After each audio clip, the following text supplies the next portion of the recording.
I think from a parent perspective, I knew they were safe. I knew that everybody there cared about them as much as I did. And that if there was a problem, I knew that their principal, Nicola, would be there to hold them just like I would.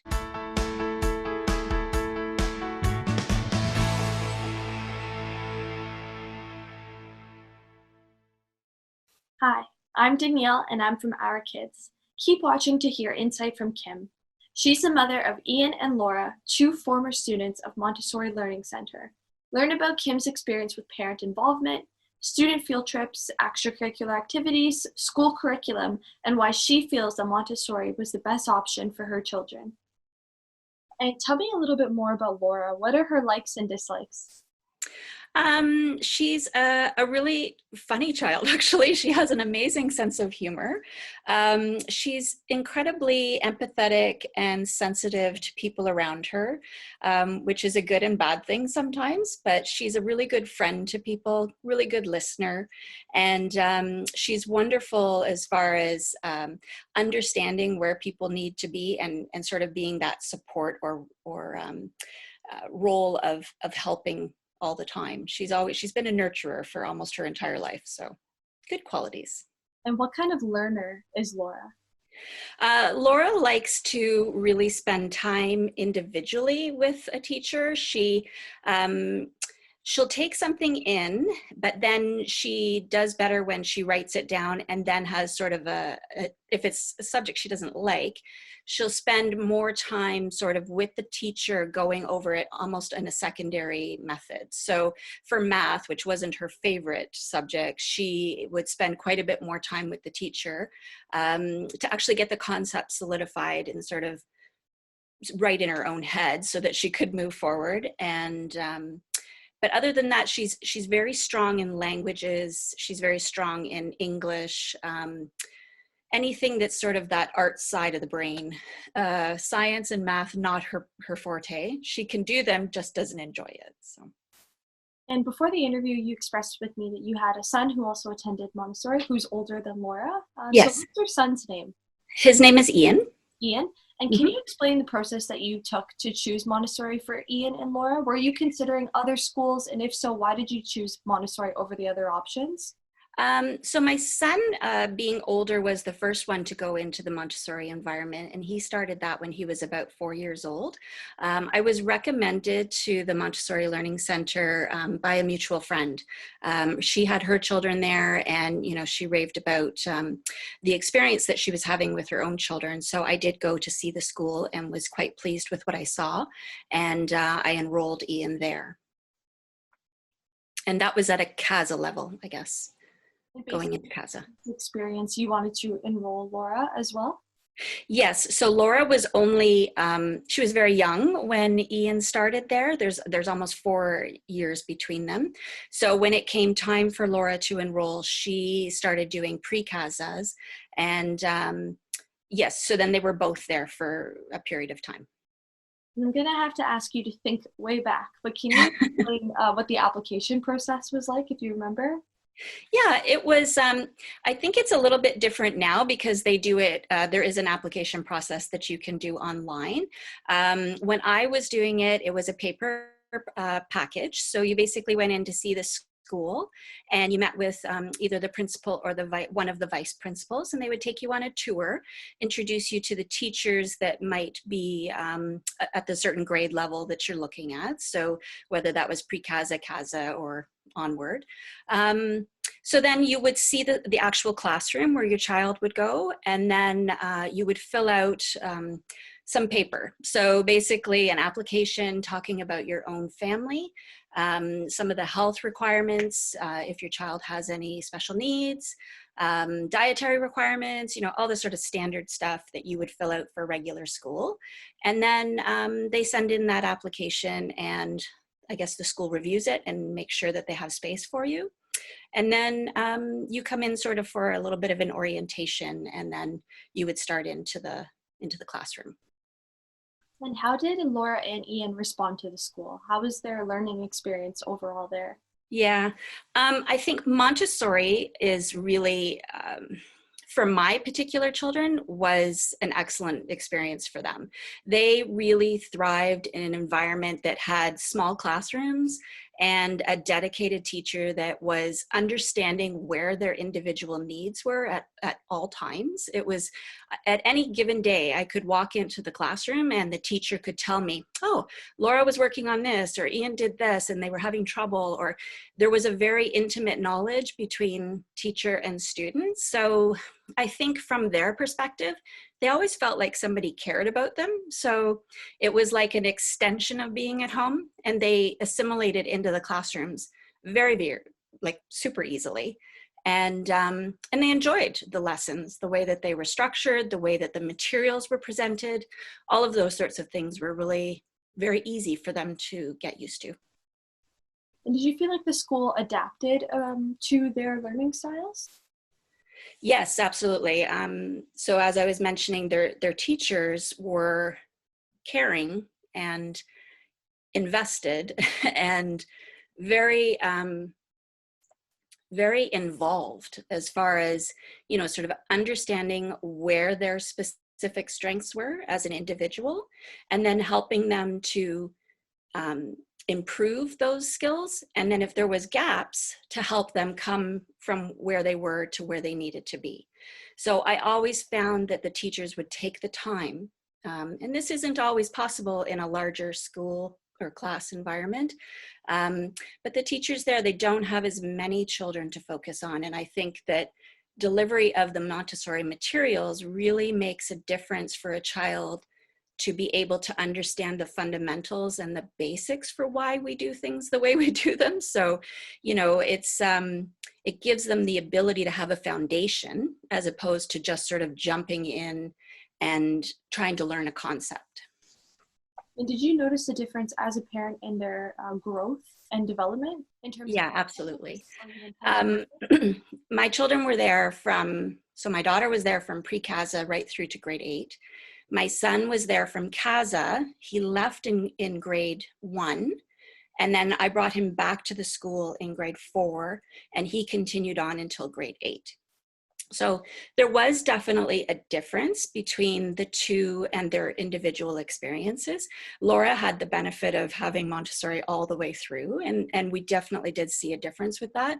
When I pulled Ian out to go to a public school, I put him in French immersion because he was quite accelerated when he left in grade 1, and the teacher in his grade 1 class just wasn't able to sort of stimulate him enough. He needed a bit more work, and she had a lot of kids she had to deal with, and some were at a lower level, not even being able to hold a pencil.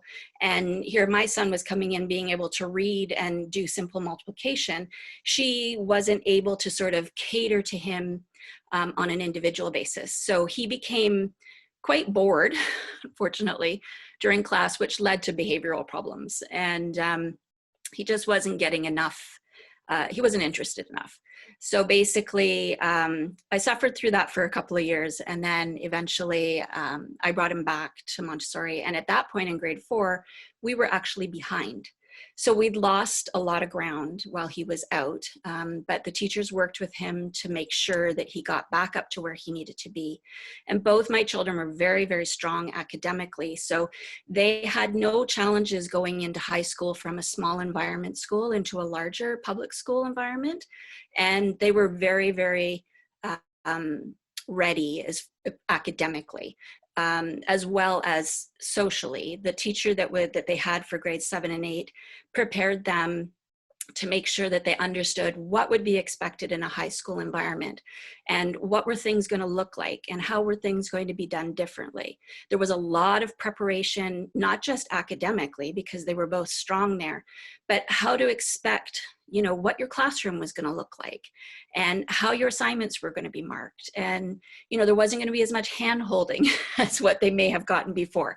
So it was kind of that whole get ready, because this is going to look different, feel different, but gave them the ability, because they had such strong academics, to be able to socialize and to sort of move into that bigger environment with bigger classes and more children in a very easy way, because they knew what to expect, which really was a huge a huge thing for them and for me, because I was more worried about them going into a larger environment when they hadn't had that previously. And they both transitioned really beautifully. So it worked out really well.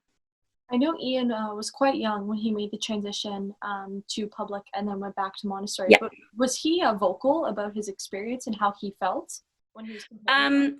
I'm not sure that he was necessarily vocalizing what he was saying. I think it was coming out in his behavior. The fact that he just didn't feel like it was really, he wasn't enthusiastic about school, which was a real problem because leading up to that, he loved school. And now all of a sudden we were kind of going in the opposite direction. So even though I'd given him the French, because I thought, well, maybe that would help and keep him sort of something new. When he went into his French, he'd already done so much French in the Montessori because they start it quite young in their CASA classes and they have French very regularly, that, you know, he, even in a bilingual class, was not, he was already ahead of where they were. So. And can you speak a little bit more about the classroom sizes and how your children responded to the small sizes? To the small classes in Montessori? Mm-hmm. Yeah, they, it ranges between like from pre-CASA to CASA to juniors, which is like grade 1 to 3. Then they have intermediates, which is 4 to 6. And then they have seniors, which is grade 7 and 8. So in a grade 7 and 8, you're probably looking at maybe 16 children in both of the classes, and the children are merged together. So Montessori really has a principle of mentoring. So when you're in a pre-CASA class and you first go in, or into say a CASA, and you're in your first year of CASA, the third year of CASA will be working with the first year of CASAs. And then as you progress, you would become a third year CASA, and then you would take on the role of mentoring. So that sort of happens through the entire progression of a Montessori education. Is originally you're the mentee, and then you become the mentor.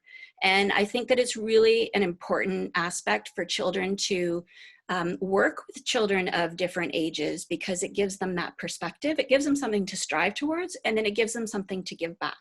So it's a really interesting concept with the mixed age groups. And from you know, the sheer number of sizes isn't so big. So you might end up with a CASA class that's got, I don't know, maybe 20 children in it. So you would have one Montessori directress, and then you would have, I believe, 1 or 2 assistants as well. So the children work in groups. Sometimes they're out going to their gym class. Sometimes they're with their French teacher. Sometimes they're with, you know, doing activities outside of the classroom. There's bilingual once they get up into the junior level. So they're always sort of fluid and moving around, which makes it another interesting aspect for them. But the class sizes were always very reasonable, and the ratios were good. You'd have to check with the school exactly what the ratios are, because I'm not 100% on the numbers. So. And how are the extracurricular opportunities? There's quite a bit, actually. They offer things that are, they have some sports. So they have sports ball, they have ballet, they have art classes, they have drama classes. Like, these are types of things that you can sign up to outside of the regular classroom experience. So some of them are held at lunchtime, some are held after school. They have a very robust gym program. So the children will do everything from learning indoor sports. They'll do tennis sometimes, they'll do skating. In February, the whole month of February, each week they go to a ski outing. So they'll be away for the whole day doing skiing, so 4 times in the month. They do all sorts of, they do track and field, they do cross country. There's a lot. They have quite a bit of exposure. And the school bands together with other small schools. So they'll have track meets or cross-country meets, and their competition will be the other small schools. So they'll all come together on a day to be able to do that. So they're not missing out on the large sort of huge events. They do bring those together. It just looks a little bit differently. And if you can name one thing that Ian and Laura individually liked the most about their entire Montessori school experience, what would you say? Oh boy, that's a Different hard one. different answers for both. Yeah, of course. So I think that Ian enjoyed having the ability to talk one-on-one with his teacher all the time. You know, it was a very individualized experience for him. And I think that that made a real difference in his love of learning and his ability to really push himself. From Laura's perspective, she's a social butterfly. So she enjoyed being able to have time with her friends in balance with the academics. So there was enough time and enough activities given to the children where they could do things together that wasn't just academic. So for instance, starting in the juniors level right up through seniors, they have a year-end trip. And that's something that's really looked forward to at the end of the year for the children. They'll go sometimes to a camp, sometimes to Niagara Falls or to Stratford. It depends on the individual year. But the children actually get to go away with each other and experience, you know, a couple of overnights away outside of the classroom to just sort of be themselves and hang out with their friends and, you know, do something that's different and out of the ordinary. The school also does elementary sleepovers. So twice a year, usually in the fall and the spring, they'll have an evening where all the children will actually come back to school at 8 p.m. on a Friday night and stay over for the night. And they have to be picked up by 8 a.m. the next morning. But they get to spend, they have some social time together, and they get to spend, you know, a night away from parents. And these are all things that help them to grow as individuals. So, and to help build those social bonds that I think are so important. So those sorts of things are really important to the school. They give the children the opportunity to experience each other outside of just being in the classroom. And they also they do a lot of events outside of like family events. They have a big Halloween party. They have an Easter egg hunt. They have an evening where you do carols by candlelight for Christmas. They have a welcome back corn roast. Like they do a lot of things that bring the families together as part of a community. So I think that, you know, school becomes an extension of your home in that sort of environment. And I think that both my children excelled in the fact that they knew that they had a really safe environment that welcomed them, that loved them. It's kind of like that whole saying of, you know, you need a village to raise a child. And I really firmly believe that MLCP did that for my children. They were an extension of sort of my values and what was important to me. And the fact that they spent a lot of time there. They spent a lot of time enjoying their schoolmates, their teachers, their whole environment. So, what did you as a parent personally appreciate and like the most about their school experience? I think from a parent perspective, I knew they were safe. I knew that everybody there cared about them as much as I did. And that if there was a problem, I knew that their principal, Nicola, would be there to hold them just like I would. It was, there's a group effort there. It's not, your child walks into that school and they don't just interact with their own teacher. Every single teacher knows your child's name, knows who they are, knows what's important to them. So it's on a different level than if you just have, you know, sort of that secluded one space. So I think that really makes a difference as a parent, knowing that if I am dropping them off into this building every day, that every person in that building has an invested interest in my child and that they are going to be safe and well taken care of, no matter what the situation is. If they fall down, if they hurt themselves, if something happens, I know that somebody is there that's caring and that will take care of them. Was there anything about the Montessori Learning Center experience that you found surprising that you didn't necessarily think of before you were exposed to that environment? I find the materials fascinating. I'm not even going to profess to know that I understand them all, to be perfectly honest. But I think that the whole ideal of how Maria Montessori came up with them it's amazing. And to understand them, the school actually hosts a materials night, or a special evening where it's called a silent journey, where the parents can come in and the teachers explain the materials and they actually participate in them. And it's without their children. So they really get an understanding of how these materials and why they were created the way that they were. And it's simple things like at a very small early age, children are using, small things that look like dowels with little circles on the top. And I was like, what is this for? Well, the way that they have to pick it up is with their two fingers, which is actually developing their pincer grip, which is eventually going to go on to how they hold a pencil. So it's this whole foundation of creating and understanding and seeing things in a form that makes sense for the children to then help move them into an abstract thinking and moving them into something that's natural. So it's a very interesting process that I honestly was not prepared for. I'd heard about it. I was like, yeah, okay. But it's a very interesting method of teaching.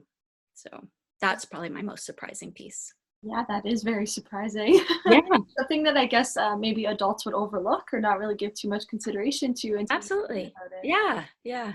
And is this materials night available to parents once their children are enrolled, or is it available Yes. prior to? So I believe that if the actual session is for parents that are enrolled in the school, that have children attending, but I'm sure there's lots of books and materials about Montessori materials. So I know that the principal there will be happy to explain materials, or to provide resources for understanding the materials that happen in the classroom. So, but it's definitely an interesting, once you're there, to sort of understand what your child is doing on a daily basis, and why are they talking about this pink tower? And, there's different things that they'll come home and say, oh, I did this. And you're like, what does that mean? So it's good to sort of get an understanding about why they're doing the things they're doing and how is that helping them to grow and move on in the progression of their education. So since you've gotten a chance to experience the school firsthand, what would you say the Montessori's values are in actual practice? Oh, that's a big one. Obviously, my children both, so my daughter's starting university this year, and my son is in fourth year. So as individuals and now essentially adults, I have seen them progress at their own rate that made sense for them. And it gives them a real comfort and I guess sort of an experience, or the knowledge that they're okay where they're at. And I think that going forward, Montessori schools don't just teach academics. They teach a lot of things like grace and courtesy and politeness and manners and all these things that we hope that our children are learning at home is extended in the school environment. And I'll never forget, one day my son got on the bus for the first time when he was going to high school, and there was a woman there, and he stepped back to let her go on to the bus first. And whereas there was like 5 kids that just barreled past and this older woman, and my son was like, he came home and he said, I can't believe how rude people can be. But that was his, I mean, obviously part of my upbringing with him, but it was that whole, you have courtesy to others around you. And I think that those basic skills are just so important in your life going forward. Is how do you treat people around you? How do you expect to be treated? And the mutual respect that my children had for their teachers. Their teacher in their grade 8 class, Verity, was probably one of the biggest influencers in both of my children's lives. She's one of those teachers where you say later on in life, who was your best teacher? And without a doubt, it's going to be her for sure. One, because with my daughter, she was able to understand and explore to know where Laura's strengths were. And she saw in her leadership capabilities that Laura didn't even know she had. And so on the last year of her grade 8 school, she basically put her into a prefect position, which is kind of like student council. And she was head prefect. And, you know, Laura would have never taken on that role on her own, but Verity knew that she was totally capable. And it gave her that feeling of leadership, and that gave her that taste for it to say, hey, you know what, I can do this. And this is something that's important to me. And, you know, I can grow this skill, and it's something that I can use going forward. And for my son, I mean, the fact that in grade 8, he was going to go to, going on to a performing arts school for high school, and he required an interview, and he needed a reference, and he needed all these sorts of things. And Verity spent time with him, preparing him, getting him ready for an interview, helping him to choose a song selection, you know, using the school class to fire questions at him for his interview, to prepare him, you know, things like that, that are really, they're going to stay with him for quite some time. And not only that, but she reviewed his essay for his university acceptance. So things like that, where these people care, and they go over and above to make sure that your child is feeling confident, and that they have all the tools and resources that they need to move forward comfortably. That must be a wonderful feeling for you as a It parent. was. It's a great feeling. And, you know, I know that I made a very good choice in this particular school. I can't speak for other Montessori environments, but I can speak for this one very clearly, having been there for quite a few years, from, you know, a pre-casa up to a grade 8. That's 10 years for my daughter. So when you think about that, that's a lot of time invested. And the thing there, the teachers didn't turn over. So they're very invested. Some of the teachers have been there for 20, 25 years, some 30 years. So they believe in that particular methodology. And they also believe in the school and the environment that's created by that particular principal and owner. So I think that that says a lot when you don't see teachers turning over. You see the same staff, you see the same people that are caring and you know, very invested in that particular school. So that can give you certainly some comfort to understand that these people aren't going anywhere, that they do care about it, and they do care about your children. I'm curious to know more about the sense of school community. Would you be able to discuss the relationship between parents and parents? Sure.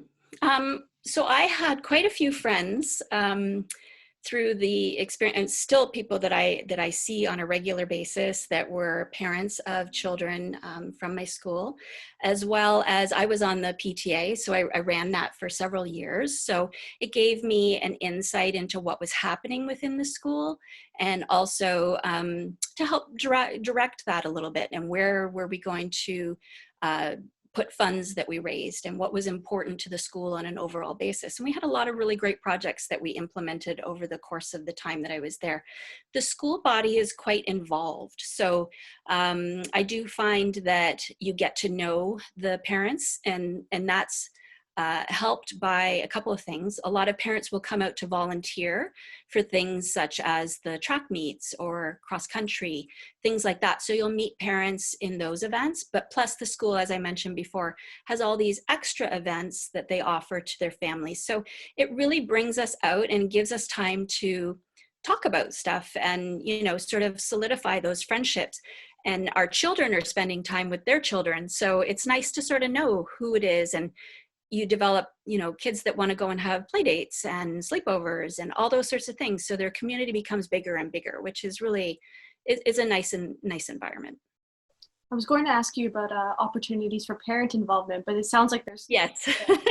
Yeah, there's definitely opportunities. They have a wonderful, like even for the ski days and things like that, parents will go to help just lace up boots and get kids out onto their skis. And some parents will go and ski with the kids, you know, things like that. So, and, you know, we've done timing for cross country, or, I mean, it takes a lot of people to be able to host these events. And while all the teachers and everybody are on board, the school needs extra hands. And so they're always willing to have parents come along, or on field trips for that matter, you know, all different types of opportunities to go and help. And PTA is definitely one that requires it, you have to be parents to be on it. So it's one of those things where it's a great opportunity to understand the school and to understand where they're going and to put your little bit of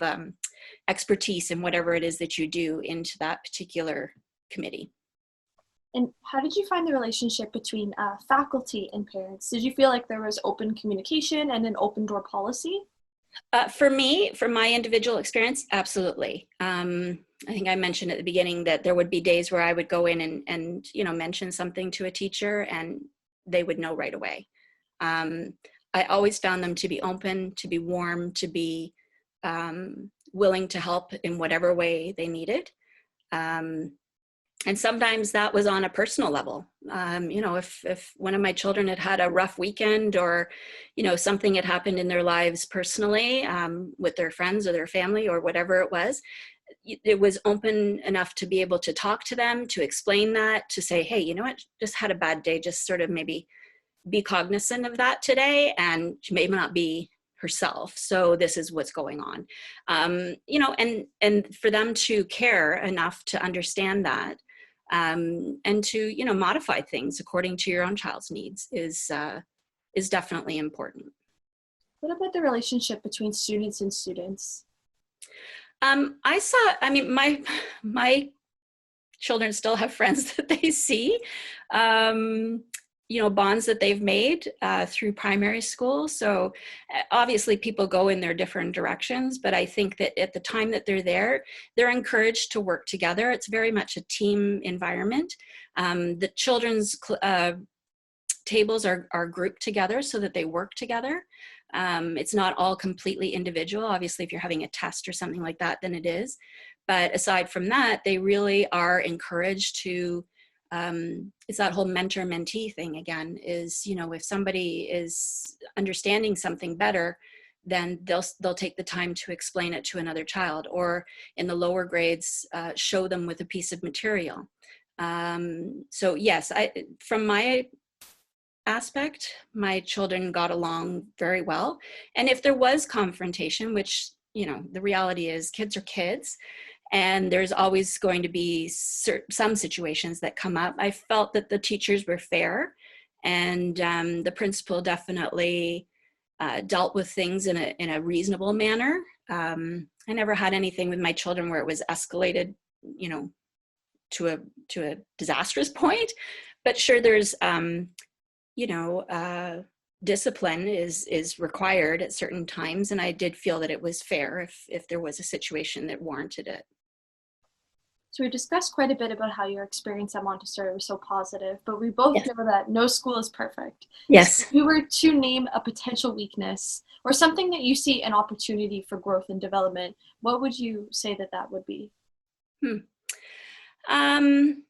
Perhaps with growth and development, I think that, wow, I don't know. The kids did really have a good experience there. I guess maybe because they were in a smaller environment, that even though my children transitioned very well with that, I sometimes wonder if it's, you know, if it will be a challenge for other children to sort of make that transition.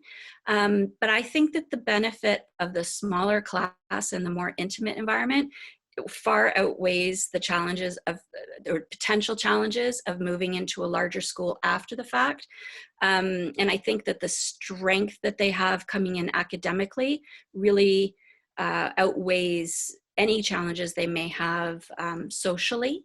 But I know that there has been some concerns with, you know, other parents that I know that have been worried about their social circles going in.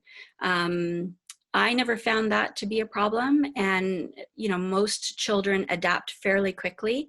Grade 9's not an easy year. It's a big transition to come out of a small private school into a large public school environment. So there's sort of lots going on at that time. But I don't know that I would give up the small classes. I think that while it may be viewed as a weakness, I think that to me, it was a benefit. But that's my personal experience. So, but I have heard other parents say that they felt that it was a concern. In most cases, it's alleviated once the kids are into school within the first couple of weeks. They assimilate in, they realize, oh, this is not much different than what I was doing, just more. And, you know, that they sort of make that transition through.